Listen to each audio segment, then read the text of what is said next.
In the summer of 2020, a desperate father ran alongside a stretcher in the ICU of an Ohio hospital, holding his daughter's limp hand. She was on a ventilator and was about to be put into a medically induced coma. Just a few weeks earlier, she had been completely fine, but now she was inches from death. Her doctors had no idea what was wrong with her. All they knew was that whatever was going on, it had started when she began hearing a mysterious song.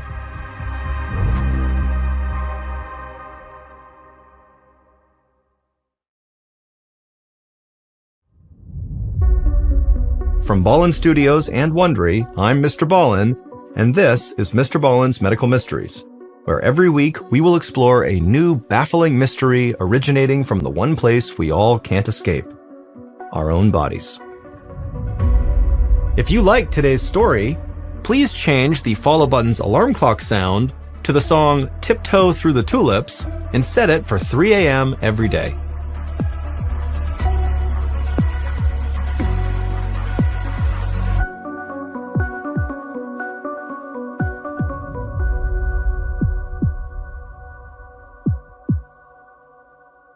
This week's story is called Rare Bird. It was past midnight in June of 2020 in Sandusky, Ohio, and 25-year-old Lauren Wells lay in her bed wide awake. She had to be up early for work and had been trying to fall asleep for hours, but all night long, the faint sound of music coming from her upstairs neighbors had made sleep impossible. The tune they kept playing was extremely irritating. Sometimes it was very generic sounding, like elevator music. Then it seemed to switch to some kind of strange experimental jazz. Lauren had just moved into her apartment and didn't want to cause any trouble with her new neighbors, but they clearly were not stopping anytime soon. So she finally climbed out of bed and grabbed her broom. She was just about to knock on the ceiling with her broom when the direction of the music suddenly changed. Now it sounded like it was coming from next door. Lauren shook her head in frustration. She didn't want to start a fight with the entire complex, so she climbed back into her bed and threw her pillow over her head. She could still hear the music, but eventually she drifted off to sleep. The next morning at 8 a.m., Lauren arrived at her job as a nursing home administrator. She had just been hired 2 months ago, and she was proud that she'd gotten this position at such a young age. Running the nursing home was Lauren's dream job. She loved interacting with the elderly residents and wanted to make a difference in their lives. So even though she was running on fumes at this point from a lack of sleep, Lauren pushed through the day, checking in on staff and residents, and running various meetings. Thankfully, it was a Friday, so Lauren had the weekend to look forward to. She and her friends were heading to one of the islands off of Lake Erie, which is one of the Great Lakes. Lauren hoped some time outdoors would help her regain some energy. And the weekend getaway was just what she needed. The pain stayed with her the rest of the night. She thought it was menstrual cramps and did her best to ignore them. Nothing was going to stop her from having a fun weekend. And by the time she got home Sunday night, she was feeling better, just like she had hoped. But soon after Lauren stepped into her apartment, her good mood evaporated. Her neighbors were playing that annoying elevator music again. The faint melodies seemed to be coming from everywhere and nowhere at the same time. Lauren dropped her bags and shook her head. She wasn't going to let this upset her. It was late and she knew she needed to get some sleep. So she unpacked and got ready for bed. But just like before, it was impossible to relax with that music coming through the walls. She tossed and turned for hours until finally exhaustion overtook her. When Monday morning rolled around, Lauren was definitely not feeling well. She figured she was paying for her weekend of partying, so she tried to shake it off. She made herself a cup of coffee and got on the treadmill for her daily run. But she'd only been on the treadmill for a minute when once again she felt an intense pain in her left side and had to stop running. It almost felt like someone was punching her hard, but from the inside. This pain went far beyond menstrual cramps. She figured something else had to be going on. Lauren thought back to everything she did at Lake Erie. She wondered if she had pulled a muscle while she was out swimming. It didn't seem likely, but she couldn't think of anything else that would explain the pain. Lauren had no idea how she was going to get through the day, much less the week, But she didn't want to call in sick. She was still new to her job, and people were counting on her. So she slowly got dressed while wincing in pain and got ready for work. And as she did, she thought to herself, at least her neighbors weren't playing that god-awful music. Once Lauren arrived at work, she did her morning rounds and sat down at her desk to take care of some paperwork. But as hard as she tried, she just couldn't focus. There was something distracting her. It was that weird music she kept hearing in her apartment. It made no sense that the same music would be playing in the nursing home. Lauren looked around just to see if there were any speakers nearby, but there was none. She tried to ignore the disjointed melody, but it was impossible. It seemed like it was coming from everywhere. But then she realized something that made her heart start racing. If there really wasn't any music actually playing right now, that could only mean one thing. The music was only happening in her head. She wondered if she was going crazy, but before she jumped to any conclusions, Lauren thought of someone who might be able to help her. She had a friend who was an audiologist, which is a doctor that specializes in hearing.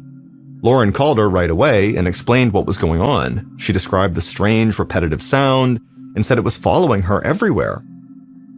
Lauren's friend listened patiently, then told her that what she was describing sounded upsetting, but it actually wasn't uncommon.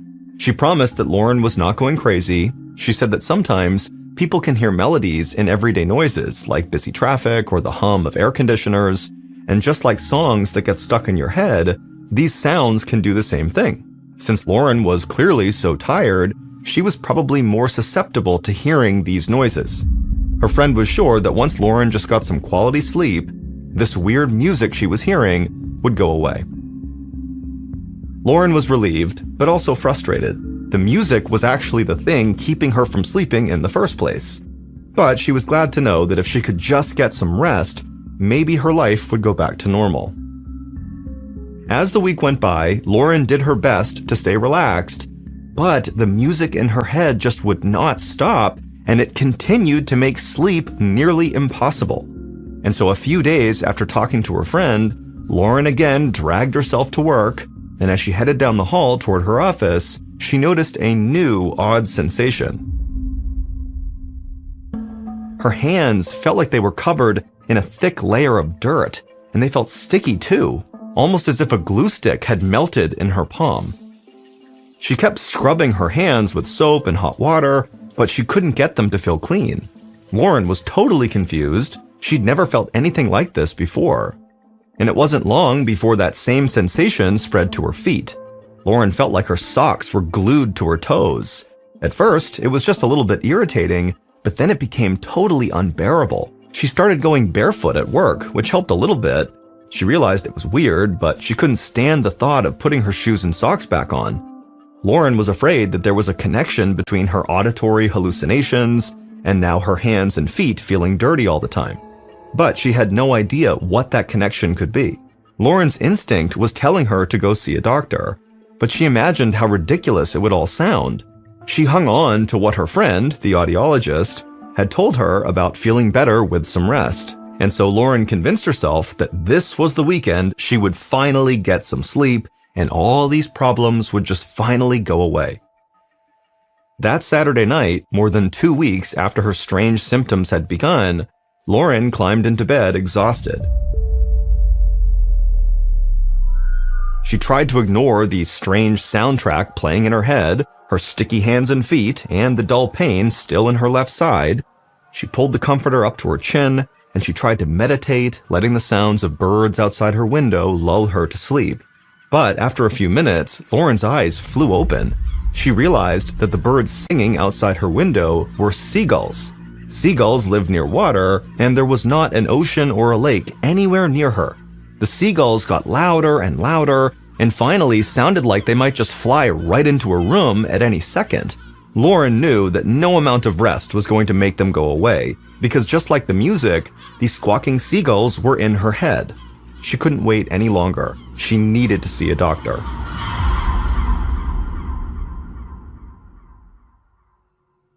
Almost 500 miles away in Easton, Pennsylvania, Lauren's father, Brad, was sound asleep at home when his phone rang. He saw Lauren's name on the caller ID and felt his stomach tighten. She wouldn't be calling so late if something wasn't wrong. After he answered the phone, Lauren told him what had been going on for the past couple of weeks. She had reached the point where she was so worried about her symptoms that she was heading to the emergency room to get checked out. Brad could hear the panic in her voice, and that made him scared. He was fully awake now, calculating how long it would take him to drive to Ohio. He jumped out of bed and reached for his clothes, telling Lauren he was on his way, but she told him he should stay home. She wanted to see what the doctor had to say before he made such a long trip. Brad reluctantly agreed to hold off, but he told Lauren to call as soon as she had any answers. 30 minutes after talking to her father, Lauren arrived at the emergency room. She took a breath and then described her symptoms to the admissions nurse, expecting to get some strange looks. But the nurse just nodded and took some notes. Then Lauren was sent back to see a doctor, who performed an exam and drew her blood. Lauren waited anxiously as they processed her results. And after a little while, the doctor approached Lauren's hospital bed. She searched his face, looking for any sign of concern, but his expression seemed totally relaxed. He told Lauren that her tests were completely normal. He didn't think anything was really wrong with her. As he spoke, he flipped through her chart and asked about her work. She explained she'd recently moved and started a new job. The doctor nodded and said he understood, and he said, Lauren, you're probably just stressed. And then he prescribed her some anti-anxiety medication, and he gave her an order to see a psychiatrist. Lauren was frustrated with the doctor's diagnosis, but he seemed to be certain there wasn't anything else going on with her. So Lauren left the ER feeling somewhat unsettled, and on the way home, she called her father, Brad. Lauren could always rely on him to be supportive and honest with her. She told him how annoyed she was that all these doctors just assumed she was stressed because of her new job. But she was thriving there and loved the new challenge. It didn't make sense to put the blame solely on stress. Her dad said he totally understood her frustration, but the doctors knew what they were doing. He asked Lauren to at least start taking the anti-anxiety medication. With any luck, they'd let her get some sleep, and then at that point, with a clear head, she could reassess her situation. Lauren was not convinced, but she promised her dad that she would try. Later that week, Lauren drove to work as usual. She'd been taking her anxiety medication, but so far, it really wasn't helping. She still heard all the mysterious music playing everywhere she went, and so she really wasn't getting more than an hour or two of sleep at night.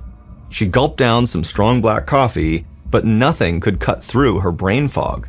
She'd been a zombie at work all week, often losing track of what she was supposed to be doing. Lauren turned into the parking lot, pulled into her parking spot, and then got out of her car, and as she walked towards the building, she left the engine running and her keys in the ignition, and her laptop and purse were still on the passenger seat. Lauren entered the conference room in a daze. She felt like she was moving in slow motion, and she barely registered the team of nurses who were already there for the weekly staff meeting. Lauren sat down at the table and tried to read the agenda, but the words looked like a jumble of hieroglyphics. At some point, Lauren tried to say something, but nothing came out of her mouth. She looked at the faces of her colleagues, who were now staring at her in confusion, and suddenly, Lauren realized she had no idea how she had gotten there or what she was supposed to do. The nurses who were at the meeting with Lauren could tell something was wrong with her. They helped Lauren lie down on a nearby sofa and took her blood pressure, which was extremely high. She could hear another nurse calling 911. Lauren tried not to panic, but the fear was overwhelming. Then her mind went totally blank.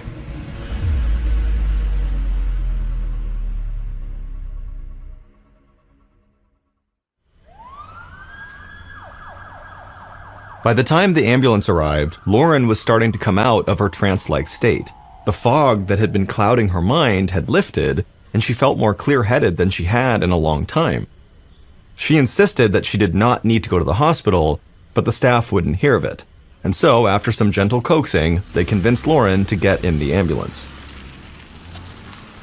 The paramedics took Lauren to a local hospital where doctors ran a series of tests. As she waited for the results, she felt surprisingly calm. She was so relaxed that she began texting her friends to come hang out with her in the hospital. She said she was having a great time. Lauren's friends were taken aback by these text messages. They knew what she was going through, and this just didn't sound like her at all. A little while later, Lauren's father, Brad, was busy at work when his cell phone rang. He'd been on edge the whole week, worrying about his daughter. When he saw it wasn't her number, he felt relieved. But then he realized the person calling him had an area code from Sandusky, the town where Lauren lived. Brad's stomach tightened as he answered.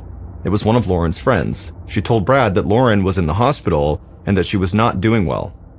This time, Brad didn't hesitate. He raced home, threw some clothes in a suitcase, and sped off to make the 7-hour drive to Sandusky. Meanwhile, Lauren was waiting at the hospital for more test results.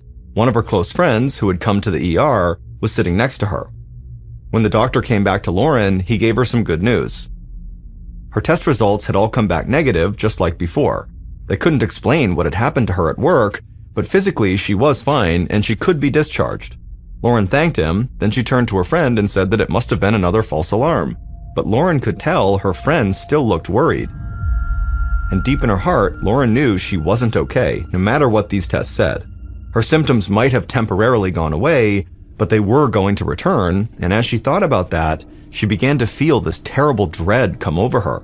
Lauren asked the doctor if there was any other alternative to being discharged. The doctor hesitated, and then he said yes, there was, but it was drastic.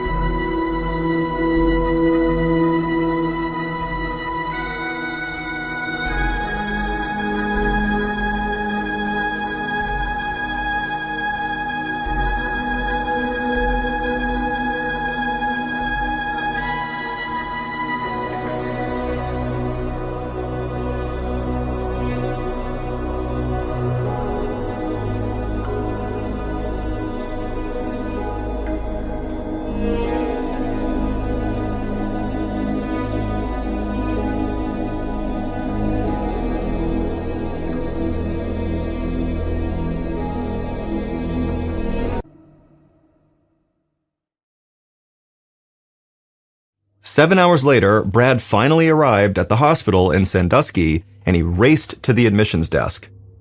Just moments earlier, his daughter had called him with the stunning news that she was admitting herself into the psychiatric ward of the hospital. And so Brad, all he wanted to do was just get to his daughter. Once he entered the patient area, Brad was greeted by a doctor and brought to Lauren's room. But he was only allowed to see her through a shatterproof glass window on her locked door, and what he saw shook him to the core. Lauren was writhing on the floor, screaming and begging to be let out. She was trying to tear off her shirt. Food was splattered on the walls, and an empty tray and plate were upside down on the floor. Brad was stunned. Lauren had called him just a couple of hours earlier and seemed fairly clear-headed, and so he didn't understand how her condition could have changed so drastically. The doctor explained that he was giving Lauren medicine to treat schizophrenia, which is a serious mental disorder that causes people to hallucinate and experience delusions. They'd already started on her medication, but it would need time to take effect. Brad shook his head in disbelief. There was no history of mental illness in their family, and Lauren had always been so happy and well-adjusted. The doctor could only shrug. Schizophrenia did have a tendency to run in families, but it also struck out of the blue, usually in young adults anytime between their late teens and early 20s, and Lauren was 25. The diagnosis was terrifying. Brad was desperate to do something to help, but all he could do was wait for Lauren's medication to kick in. It was early in the morning when Brad left the hospital after Lauren had finally calmed down. He checked into a nearby hotel and sank into an exhausted sleep, thinking about his daughter and praying that she would be back to her normal self by the time he woke up. After sleeping for a few hours, Brad returned to the hospital, and when he got there, the nurse gave him a rundown of Lauren's condition. She said Lauren had begged the staff to use their hospital phone, and then when they said yes, she had called friends and relatives repeatedly, forgetting she'd already spoken with them. She'd also become very aggressive with the hospital staff. Brad insisted on going into his daughter's room, so they unlocked her door and he walked in softly, not wanting to scare her. Lauren was sitting on a rumpled bed staring into the distance. Her hair was disheveled and there were dark circles under her eyes. He almost didn't even recognize her. Brad struggled to stay calm as he sat down next to Lauren. He tried to comfort her and asked her if she needed anything, but she didn't respond. The medications she was on didn't seem to be working, but the doctor said it could take a while to kick in. Without anything else to hold on to, Brad clung on to that hope. Over the next few days, Brad anxiously waited for Lauren to improve as doctors tried different combinations of medications. But on the 5th night after Lauren was admitted to the psych ward, things got even worse. Brad had gone back to his hotel, and in a routine that had become too familiar, a phone call startled him awake. It was someone from the hospital. Lauren had experienced a massive seizure and was being transferred to the ICU for further testing. Brad ran to his car, and by the time he arrived at the ICU, Lauren was heavily sedated. He flagged down a doctor in the hall and bombarded her with questions, but it was clear that the doctor was just as much in the dark as he was. All she knew was that Lauren was in critical condition and they were trying to figure out what was wrong. Afterward, in the waiting room, Brad called friends and family to update them. He tried to piece together everything that had happened to her in the last several weeks, hunting for any clues that might explain her illness, but all he had was a long list of strange symptoms and events. Brad didn't know what to do, but he was desperate for answers, and so he began mentally going through his list of friends who might have some perspective that could be useful right now about Lauren.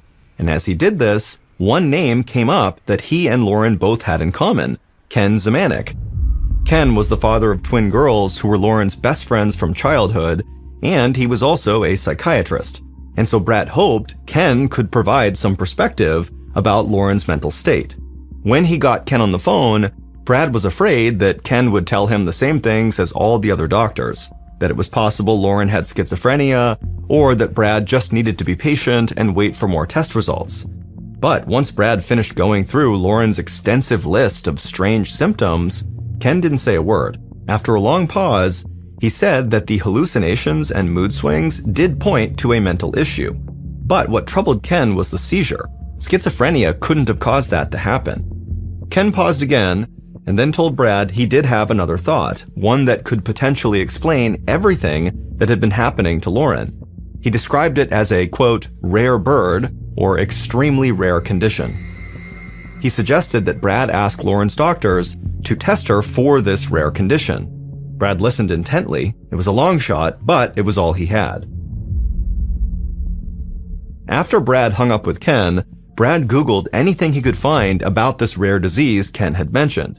And the more he read about it, the more convinced he became that it was what was happening to Lauren. Brad headed straight to the nurse's station and asked to speak with one of Lauren's doctors right away. For the first time since Lauren's nightmare had started, he felt a real glimmer of hope. The on-duty doctor arrived, and Brad told him about his conversation with Ken Zemanek, but the doctor was hesitant to test for it right away. The condition Brad described was incredibly unusual, and they needed to test for more common conditions first. Brad immediately tried speaking with another one of Lauren's doctors to see if maybe they would test for it, but that doctor said the same thing. They were going to test for common things first, and this doctor would say that in their entire career, they had never seen a patient with something that rare before. And so a parade of specialists marched in and out of Lauren's room, but every test they ran was inconclusive. As the hours ticked by, Brad's frustration grew. The next morning, Brad arrived at the hospital and headed straight to the ICU. As he walked down the hallway leading to Lauren's room, he heard a commotion of voices and the sound of beeping monitors. He ran into his daughter's room and saw a team of doctors hovering over Lauren. She was lying motionless on the bed and her eyes were closed. Brad stood there in shocked silence until a doctor noticed him and rushed over. He told Brad that Lauren's vital signs were dropping and they were working to get her stabilized. And so Brad needed to leave and go to the waiting area until the situation was under control. But Brad was sick of waiting in a medical twilight zone. His daughter was on the verge of death and they still had no idea what was wrong with her. He demanded they run the tests that he had requested about this rare illness. The doctor hesitated, but then nodded. He finally admitted that they were hitting a total brick wall and were at an absolute loss. But they were at a small community hospital, and so their resources were very limited to both test and treat Lauren for this rare condition if she were to have it. And so if Brad wanted to get her the help she needed, they'd have to transfer her to the Cleveland clinic, which was over an hour away. However, getting there was a huge risk. Lauren was so weak she could die on the transit. Brad was facing the biggest decision of his life, but he didn't hesitate. A few minutes later, Lauren was loaded into the back of an ambulance, headed for the Cleveland clinic. Brad followed behind in his car, praying his daughter could hold on just a little longer. When the ambulance finally arrived at the clinic, a medical team was waiting. Brad quickly parked his car and joined them as the team grabbed the gurney that Lauren was on and rushed her towards the entrance. Brad tried to stay calm as he watched them wheel her to the neurological ICU. Lauren's heartbeat barely registered, and she was having trouble breathing on her own. The doctors told Brad that her brain had also begun to swell, and so they needed to put her into a medically induced coma to help bring the swelling down. Lauren was given a strong sedative through an IV drip to put her into a state of unconsciousness. She was then hooked up to a ventilator that went into her mouth and down her throat to keep her breathing, and a feeding tube was inserted inside her nose and down into her stomach. Brad tried not to show how scared he was, but he knew Lauren was hanging on by a thread. Brad spent the next several hours anxiously pacing in the lobby of the ICU while the heads of several departments at the Cleveland Clinic teamed up in an attempt to save Lauren's life. Finally, one of Lauren's doctors walked in with the results of Lauren's newest round of tests. The doctor was incredulous. Brad and his good friend, Ken Zemanek, had been right.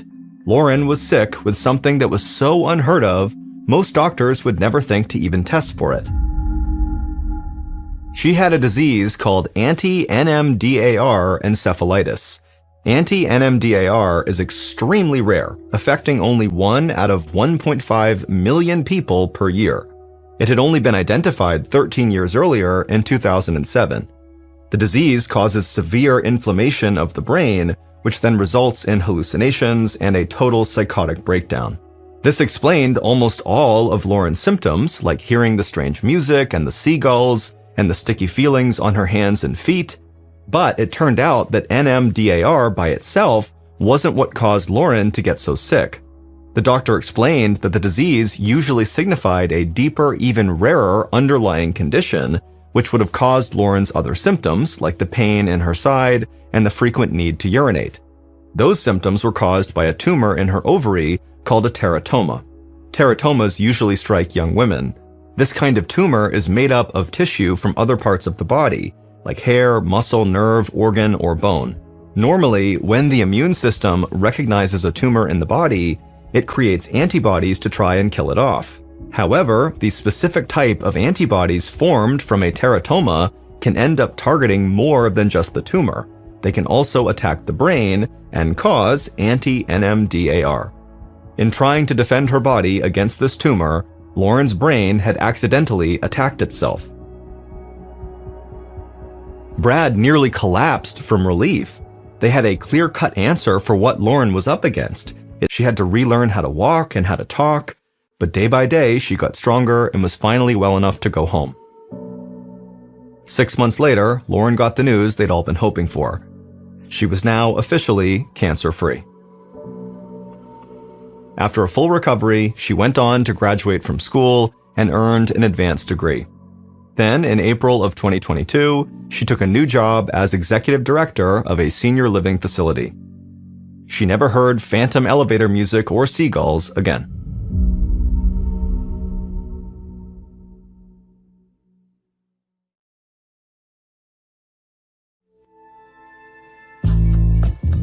From Ballen Studios and Wondery, this is Mr. Ballen's Medical Mysteries, hosted by me, Mr. Ballen.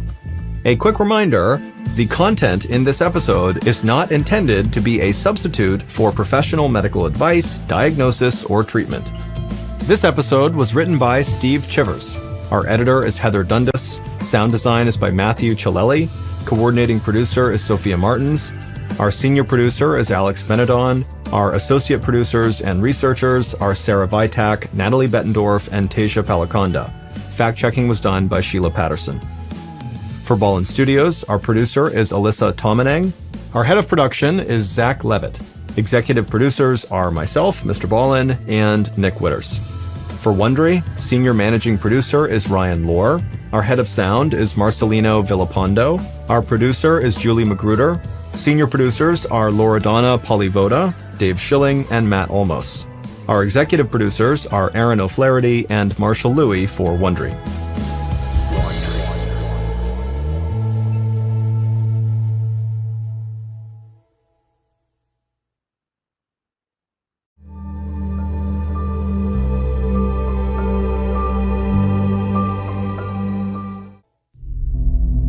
In the summer of 2021, a 71-year-old retired doctor stared at his reflection in the bathroom mirror.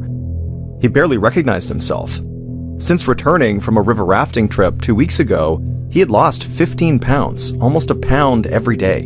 He looked 10 years older than he had just a few weeks ago, and he felt 10 years older.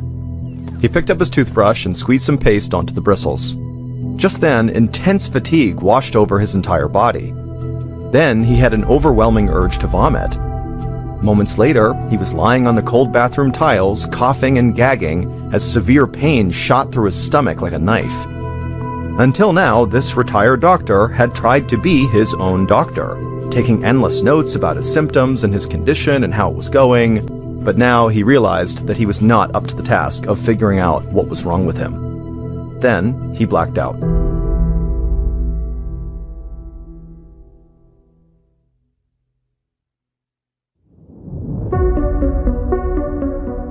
From Ballen Studios and Wondery, I'm Mr. Ballen, and this is Mr. Ballen's Medical Mysteries, where every week we'll explore a new, baffling mystery originating from the one place we all can't escape, our own bodies. If you like today's story, please add a scoop of dirt to the follow button's can of coffee grounds.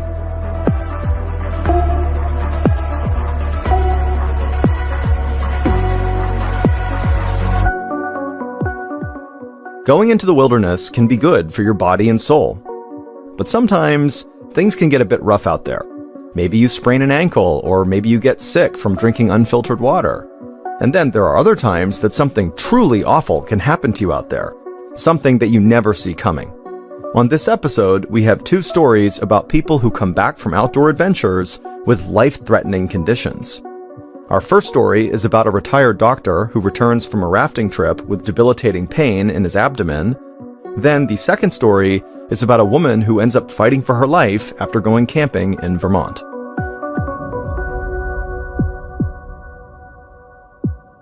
Here is our first story called Gut Instinct. In early July of 2021, 71-year-old Thomas Trizona dragged a large inflatable raft across a sandy beach on the Colorado River. It was just before sunset, and he was sweaty and tired, but happy. It was the last day of a 2-week whitewater rafting trip in the Grand Canyon, and even though he desperately needed a hot shower, Thomas felt invigorated and youthful. Thomas was a retired surgical oncologist, which means he was a doctor who operated on people with cancer. He loved being a doctor and had always been a total workaholic. But after retiring earlier this year, he finally had time for himself. And one of the first things he had done was take this adventurous vacation with his wife, Amy. Whitewater rafting had been as thrilling as he had hoped it would be. They'd floated past Native American ruins and through canyons with cliff walls stretching nearly a mile over their heads.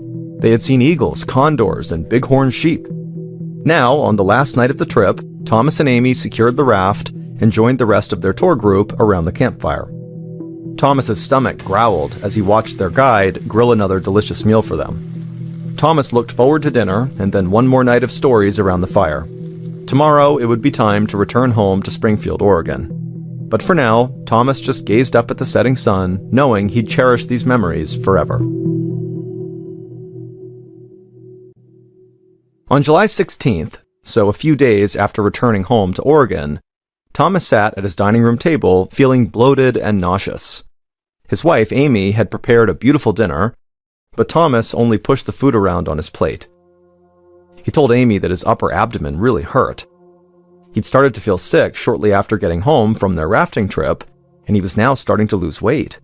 And this morning, it seemed like the pain had gotten even worse. It was now coming on in these big waves. Amy suggested that maybe he ate or drank something weird on their trip. Maybe he contracted a parasite.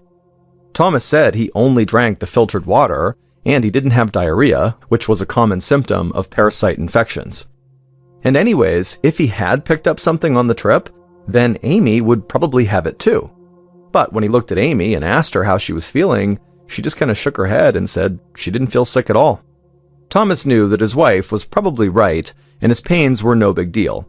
But as a retired doctor, Thomas couldn't resist diagnosing himself. Just in case it did turn out to be something serious that required him to see his physician, Thomas began keeping a detailed journal to record all of his symptoms. He thought that this journal would help him understand what was causing his pain. Thomas had seen some heart-wrenching cases in his long career as a cancer surgeon, and as he tracked his symptoms over the next few days, he started to get nervous. He wanted to stay open-minded about what was causing his symptoms, but he couldn't help gravitating toward the dreaded disease he knew so well: cancer. Thomas reminded Amy that his mother had died of pancreatic cancer when she was only 74. In his experience, a previously healthy 71-year-old man with persistent abdominal pain and unexplained weight loss could only mean one thing.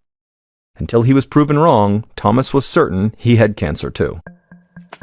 Thomas picked up his cell phone and called his close friend, Jonathan Gonen.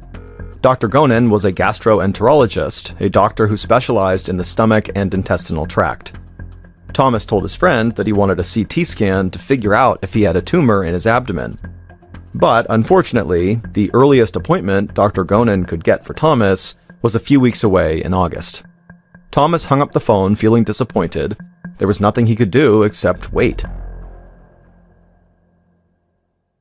A week later, Thomas stood in front of the bathroom mirror squeezing toothpaste onto his brush. And then he looked up and felt totally alarmed by his reflection. He was pale and gaunt. His weight was now down about 15 pounds since he'd returned from that rafting trip. And now he could barely stand from the fatigue he felt, let alone brush his teeth. Just then, a bout of nausea swept over Thomas, and he rushed to the toilet. He dropped to his knees preparing to vomit, but nothing came out. All of a sudden, he felt these severe spasms in his stomach as he fell over sideways onto the floor. The tiles were freezing cold against his cheek as he lay there shivering in just his boxers. Then he called out to his wife and said he needed to go to the emergency room right now.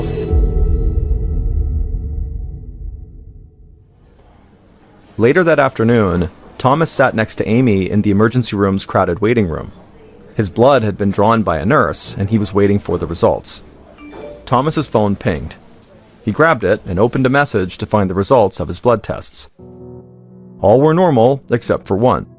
He had elevated levels of a type of white blood cell called eosinophils. That, Thomas knew, could indicate three things: an allergy, a parasitic infection, or cancer. Thomas had already decided that he didn't have a parasitic infection, and he didn't think he had an allergy either. So that left only one possibility, the one he most suspected: cancer. Thomas asked the nurse at the reception area if he could speak directly with the doctor about the results. She told him that they had a long list of patients that day with serious problems that required immediate attention. Thomas could wait if he wanted, but it would likely be 4 or 5 hours until a doctor could see him. Thomas considered his options.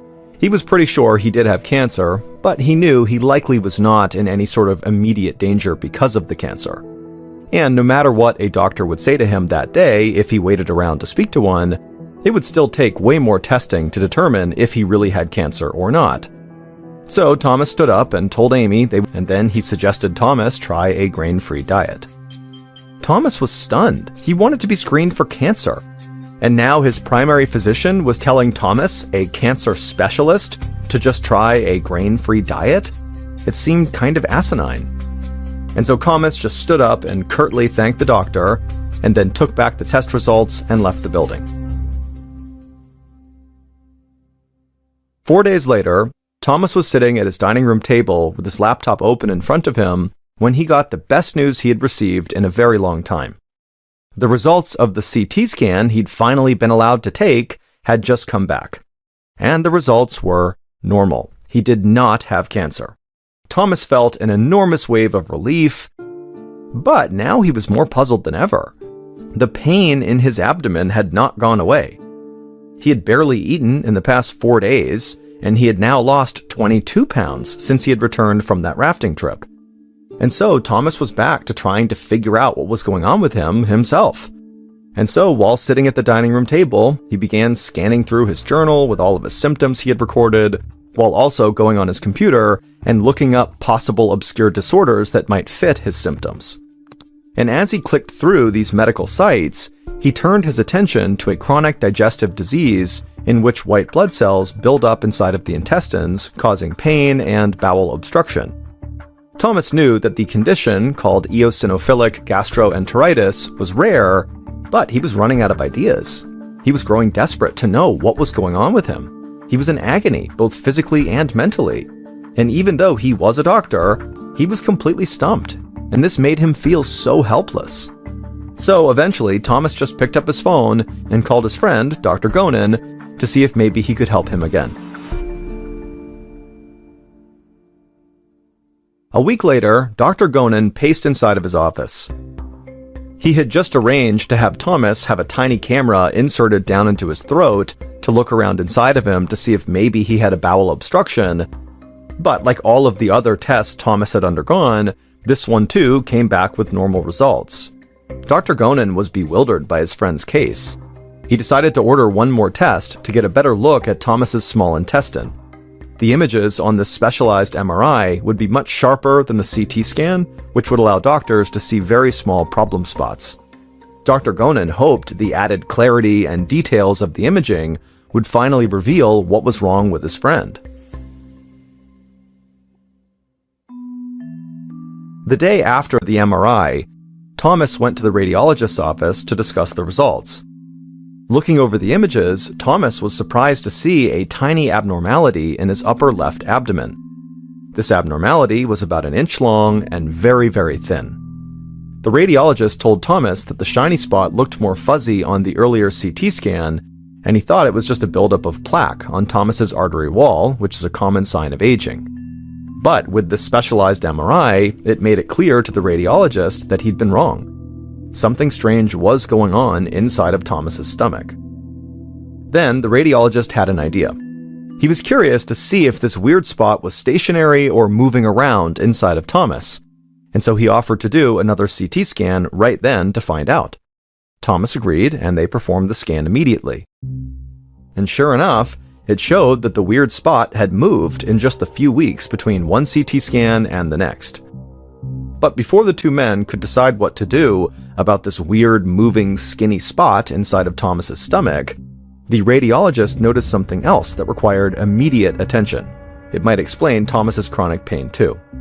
Thomas leaned in and saw on the image that there was another small spot. The doctor told Thomas that it was a gallstone, a hard mass that was growing in his gallbladder. Thomas and the radiologist stared at each other. Gallstones can cause severe pain and cause serious problems if left untreated. And so Thomas's inflamed gallbladder needed to be removed immediately. On September 13th, Thomas underwent surgery to remove his gallbladder. In the last moments before the anesthesia knocked him out, Thomas prayed that he was about to be rid of the terrible stomach pains he had endured for 2 months. A few hours after the operation was over, Thomas lay in a hospital bed resting with Amy by his side. His surgeon entered the room, walked to Thomas's bedside, and stood there grinning.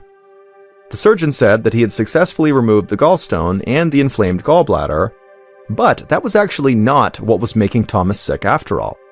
The surgeon explained that while he had Thomas's abdomen open, he decided to investigate that tiny, thin spot, the trouble spot, from the MRI scans.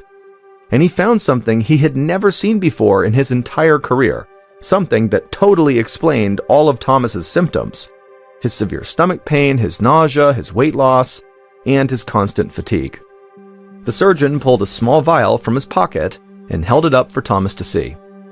It contained a small object about the size and shape of a needle. Thomas asked what it was, and the surgeon said he wasn't sure, but it was very sharp and it was inside of Thomas's intestines. And so no wonder he was in so much pain. From the looks of it, it was almost like Thomas had unintentionally swallowed a needle. Thomas leaned back in his bed, staring at this little thing inside of the vial. He couldn't believe that such a small object had caused so much misery. But he was obviously very relieved that the ordeal was now over. However, he knew he would not be able to rest easy until he figured out what this thing was that he swallowed and how he actually swallowed it. A few days later, Thomas took the object in the vial to a lab for analysis. The analyst found that it was a thin metal wire just under 1 inch long. What's more, they found a carbon pattern on the metal that exactly matched burned barbecue sauce. Thomas thought back to that last night on the Colorado River during the rafting trip and the delicious meal his guide had grilled for the whole group around the fire. That was the last grilled meat he had eaten before he started getting sick. Now everything was clear. The black metal object found in Thomas's intestine was likely a metal bristle from the brush his guide had used to clean the grates of the grill on that magical final evening of their trip. Thomas chuckled. He always knew that he would keep his memory of the Colorado trip for the rest of his life, but he didn't realize that he had also swallowed a little souvenir that would force him to remember.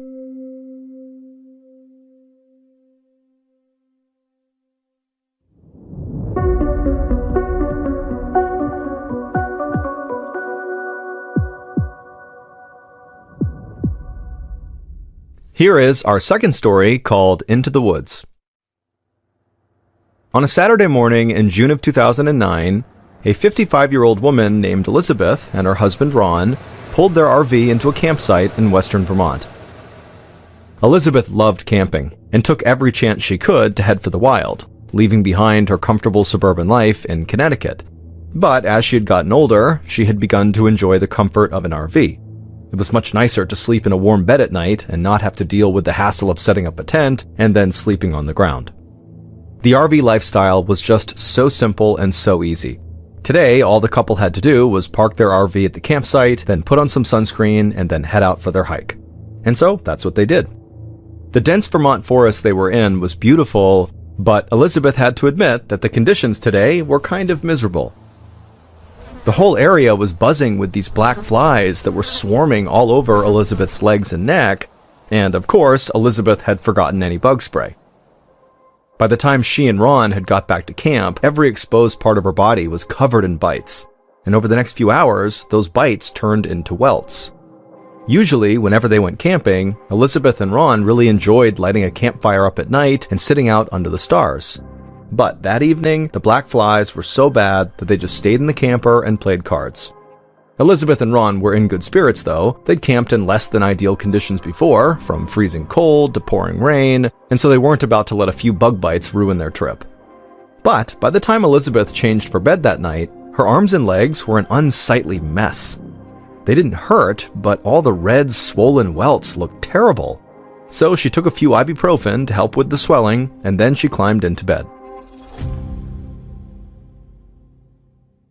The following day, Elizabeth and Ron got up and packed their bags and they headed home. And even though they had not enjoyed the black flies, they had had an overall nice time and felt energized from their weekend in the fresh mountain air. But for the rest of the week that they were home, Elizabeth battled this terrible on-again, off-again headache, and the welts from all those black fly bites were not going away. Elizabeth spent the following weekend at her niece's house in Long Island, New York. She was excited to catch up and spend some quality time with her family. But the whole time she was there, Elizabeth felt groggy, like she needed a strong cup of coffee. And then when she left and began driving back home, her headache came back full force to the point where it was just this constant, horrible throbbing pain against her temples. When she finally got home, she immediately took some ibuprofen to help with her headache, and then she drank as much water as her stomach would allow. She knew that black fly bites were not toxic, but her body seemed to be taking longer than usual to recover from them. That night, Elizabeth went to sleep early, hoping she'd wake up feeling better. But she didn't. She woke up in a cold sweat, and her stomach churned and her head pounded. She knew right away that she had a fever. Her husband, Ron, grabbed a thermometer from the bathroom, and sure enough, when he took her temperature, it was 101 degrees Fahrenheit. At this point, Elizabeth was really starting to worry. She'd been sick now for more than a week, and she really didn't know how much longer this was going to last. And next weekend, she and Ron were hoping to go camping again in Vermont. They were going to meet up with Elizabeth's cousin and her cousin's husband. Elizabeth was really looking forward to the trip, but she was worried that her sickness, whatever it was, would force them to cancel. All week, Elizabeth tried to take care of herself. She stayed in bed, drank a lot of water, and ate well to help her body overcome this sickness. And finally, the morning before they were supposed to leave for Vermont, her fever broke. Throughout the day, she got better, and by that evening, she felt well enough to go camping. She was thrilled. For the first time in a week, Elizabeth got a good night's sleep, and the next morning, June 22nd, she and Ron loaded up the RV and headed back to Vermont. When Elizabeth and Ron arrived at the Winhall Brook camping ground, it was absolutely downpouring, which made it difficult to find their campsite and hook up their RV, but luckily, Elizabeth's cousin was already there and could help them get set up. When Elizabeth's cousin made a joke about the great weather they were having, Elizabeth thought about her last camping trip in Vermont and decided that she actually preferred this monsoon over swarms of black flies. Elizabeth invited her cousin and her cousin's husband into their RV, planning to cook some dinner while they waited for the rain to subside. But several hours later, the rain still had not let up, and so Elizabeth's cousin and her husband ran back to their own RV, and Elizabeth and Ron, they climbed into bed and they went to sleep, hoping that when they got up, the weather would clear and they could actually go outside and enjoy the outdoors. But the next morning, when Elizabeth woke up, the rain was not remotely on her mind. Instead, she had this blinding headache, and she also knew immediately that her fever was back. Her skin was itching and her eyes felt red. Her mouth felt gritty, almost like it was covered in little bumps.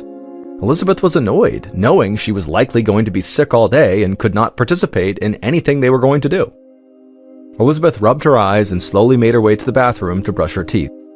She debated whether she should just ask Ron to take her home, or if she could tough it out in the RV so he could at least still enjoy the vacation. Once in the bathroom, Elizabeth spit out the toothpaste into the sink, and she noticed her spit was bright pink.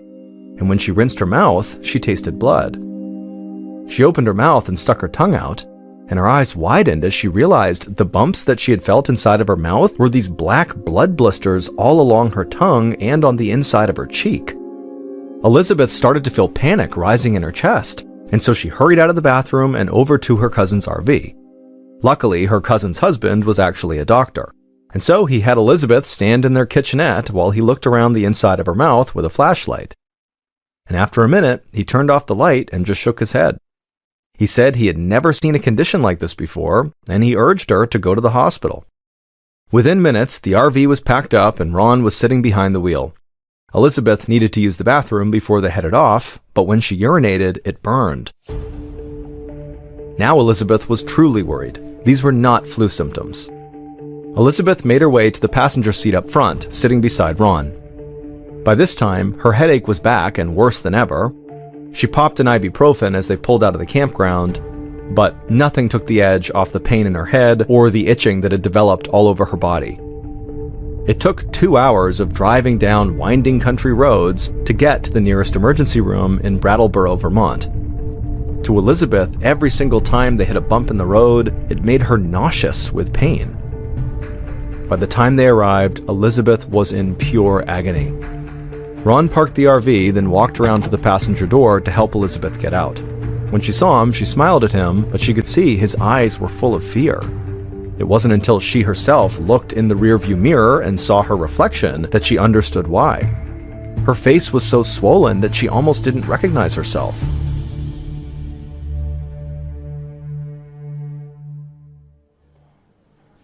About 5 hours later, Dr. Teresa Fitzharris walked into her office at Brattleboro Memorial Hospital, ready to start her overnight shift. She put her purse under her desk, then went to check on Elizabeth, who was her first patient of the night. When Dr. Fitzharris walked into Elizabeth's hospital room and looked at Elizabeth, the doctor tried to hide her shock. Elizabeth's throat, chest, torso, and entire back were covered in a bumpy red rash. Dr. Fitzharris played it cool, but she'd never seen a rash this bad before. Elizabeth also had a fever of 101.6. Her heartbeat was also elevated, and her eyes were so swollen she could barely see out of them. Dr. Fitzharris sat down next to Elizabeth, and then Elizabeth began to recount the last 2 weeks of sickness and misery and all the symptoms she'd experienced since getting bit by all those black flies. Dr. Fitzharris pulled 2 rubber gloves out of a cardboard box in the storage cupboard. She put them on, then gently ran her hand down Elizabeth's arms and back. And as she did this, she frowned. She was confident that this was actually not the result of black fly bites. But Dr. Fitzharris couldn't think of any other condition that would cause a rash like this. And until she could figure it out, Elizabeth was very likely to continue to get worse. At a minimum, the rash could cause serious, lasting damage to Elizabeth's skin. Her eyes could be damaged as well, and there was no telling what this mystery condition could be doing to the inside of Elizabeth's body. Dr. Fitzharris didn't really know where to start with Elizabeth, so she just ordered some x-rays and blood work, and then went to go check on a few other patients while she waited for those things to happen. A little over an hour later, after Elizabeth had gotten the x-ray and done the blood work, Dr. Fitzharris looked over the results on the computer in her office. And to her surprise, Elizabeth's blood work and her x-rays had come back totally normal. And so Dr. Fitzharris was stumped. So she picked up the phone and called one of her colleagues, Dr. David Albright, the infectious disease doctor who was on call that night. She walked Dr. Albright through Elizabeth's symptoms, and she could hear him scribbling notes down as she spoke. And then after Dr. Fitzharris was done talking, Dr. Albright let out a long sigh. He said that most sudden fevers, like the one Elizabeth had, were caused by viral or bacterial infections, and so the problem now was figuring out which one of those she'd contracted. Because Elizabeth had been spending so much time outdoors, Dr. Albright guessed that she might have an insect-borne illness like Lyme disease or Rocky Mountain spotted fever. Dr. Albright told Dr. Fitzharris that he'd be in the next morning, and he promised to make Elizabeth his first stop. In the meantime, Dr. Fitzharris decided to put Elizabeth on antibiotics just in case she did have an insect-borne illness. If left untreated, conditions like Lyme disease or ehrlichiosis can cause organ failure. The doctor just hoped that she hadn't acted too late.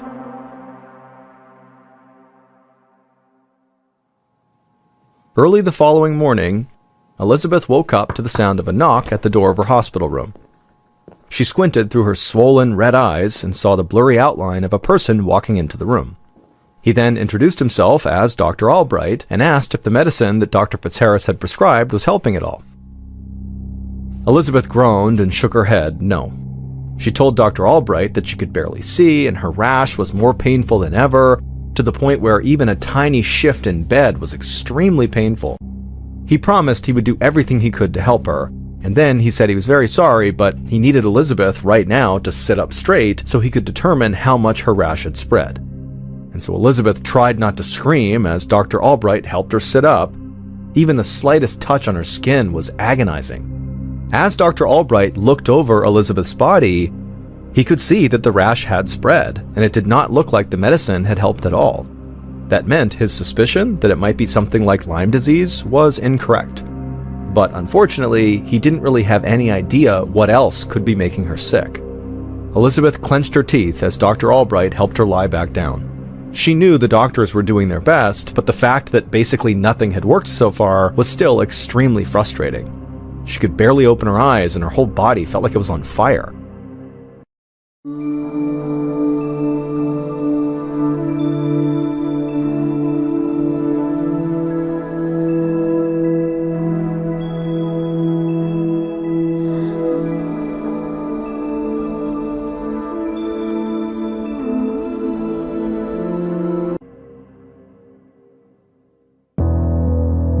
About an hour later, Dr. Albright reappeared in Elizabeth's doorway.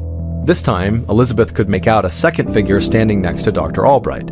Dr. Albright explained that he'd brought a colleague with him who was a dermatologist, or a skin doctor, and his name was Dr. Jorge Crespo. Dr. Albright wanted Dr. Crespo to take a closer look at Elizabeth's rash.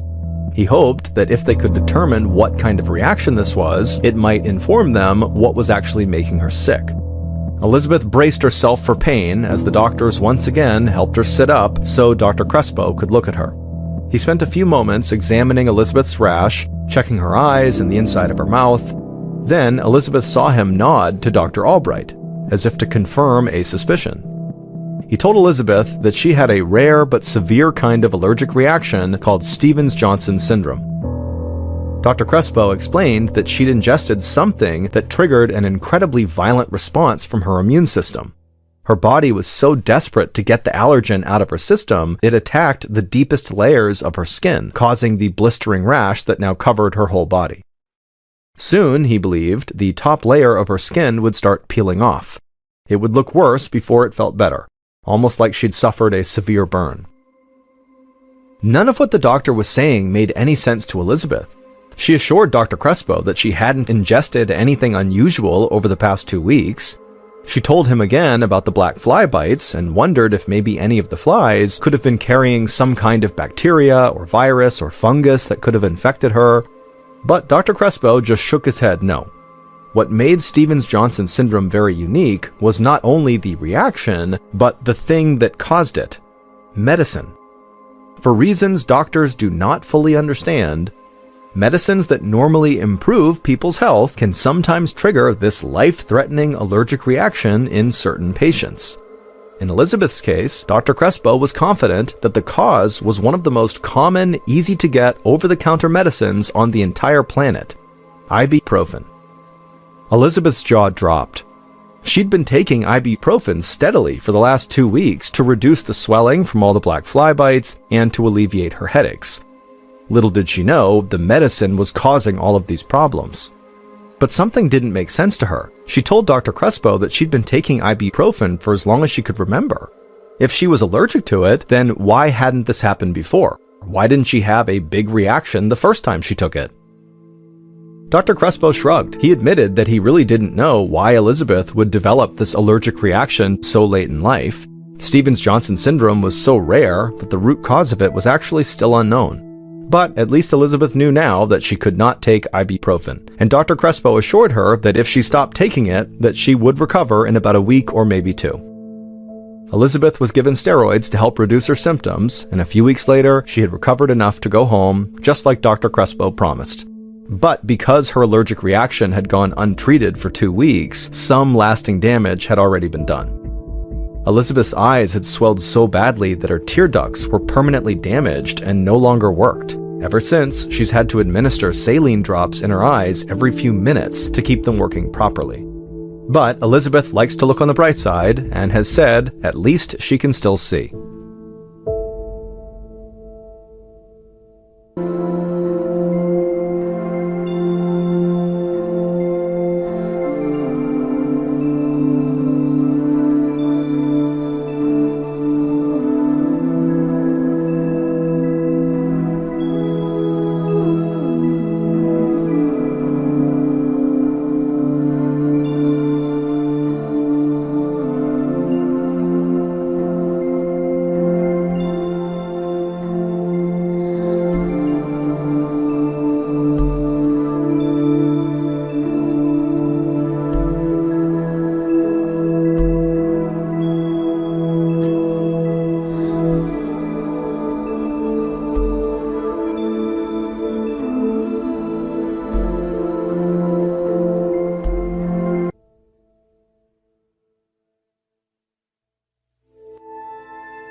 From Ballen Studios and Wondery, this is Mr. Ballen's Medical Mysteries, hosted by me, Mr. Ballen. A quick note about our stories: we use aliases sometimes because we don't know the names of the real people in the story, and also, in most cases, we can't know exactly what was said, but everything is based on a lot of research. And a reminder, the content in this episode is not intended to be a substitute for professional medical advice, diagnosis, or treatment. This episode was written by Michael Selditch and Aaron Lan. Our editor is Heather Dundas. Sound design is by Ryan Potesta. Coordinating producer is Sophia Martins. Our senior producer is Alex Benedon. Our associate producers and researchers are Sarah Vitak and Teja Palakonda. Fact-checking was done by Sheila Patterson. For Ballen Studios, our head of production is Zach Levitt. Script editing is by Scott Allen and Evan Allen. Our coordinating producer is Matub Zaire. Executive producers are myself, MrBallen, and Nick Witters. For Wondery, our head of sound is Marcelino Villapando. Senior producers are Loredana Palavoda and Dave Schilling. Senior managing producer is Ryan Lohr. Our executive producers are Aaron O'Flaherty and Marshall Louis for Wondery.